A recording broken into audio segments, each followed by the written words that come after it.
ځوانان مې کتل کېږي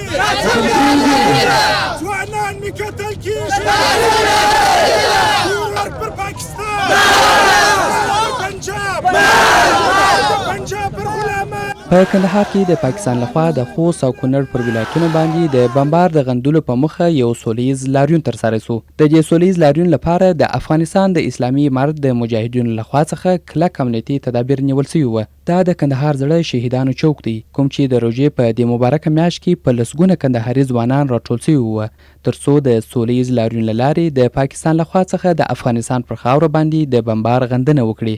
د لاریون د تنظیم مسؤل عبدالحکیم فیضان په دې اړه خپل احساسات داسې څرګند کړل.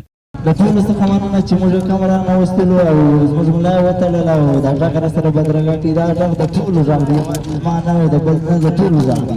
د لاریون په یوه څنډه کې د ضیا په نوم یو تن ګډونوال خوښي وښول چې اسلامي امارت د دې ډول سولیز لاریون لپاره ورته کلک امنیتي تدابیر نیولي دي. یقینا دا ډېره د خوشبختۍ خبره ده چې په کندهار کې په اولنی ځل د پوره امنیت تامین سره د کندهار خلک د پاکستان او د ایران او د بهرني همسایګانو دغه خلاف غږ پورته کړي چې د افغانستان پر خاوره تېری کوي.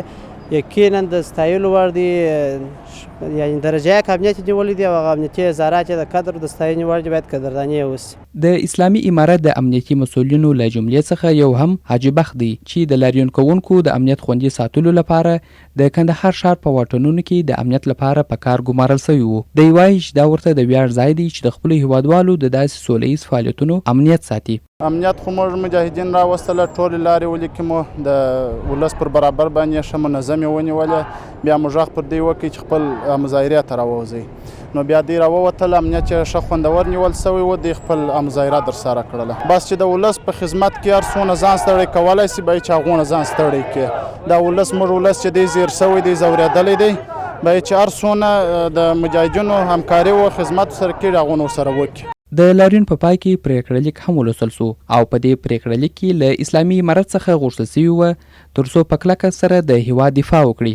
د کندهاري ولسونه، علما، مشران، فعالان او ځوانان د پاکستان ظالم او جابر ریاست کړي ظلم چې په خوست، کونړ او پکتیا کې زموږ په لسګونه بېګناه افغانان د ښځو او ماشومانو په ګډون شهیدان کړه سوه په کلکو او سختو ټکو غندو.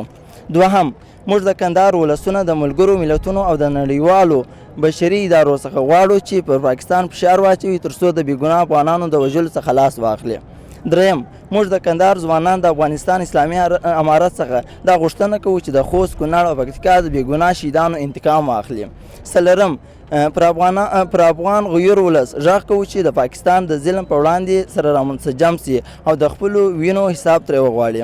پنځم، پاکستانی ریاست تل په لر او بر کې پر پښتنو بمبارۍ، ظلم او تشدد کړي او لا هم دوام لري.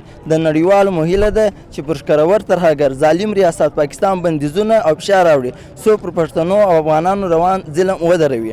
او شپږم او اخرنۍ، موږ کړېدلي افغانان نور د هیڅ ډول بمباریو او جنګ توان نه لرو. نور زموږ حوصله پای ته رسېدلی ده او نور زموږ حوصله نور نه ازمایي.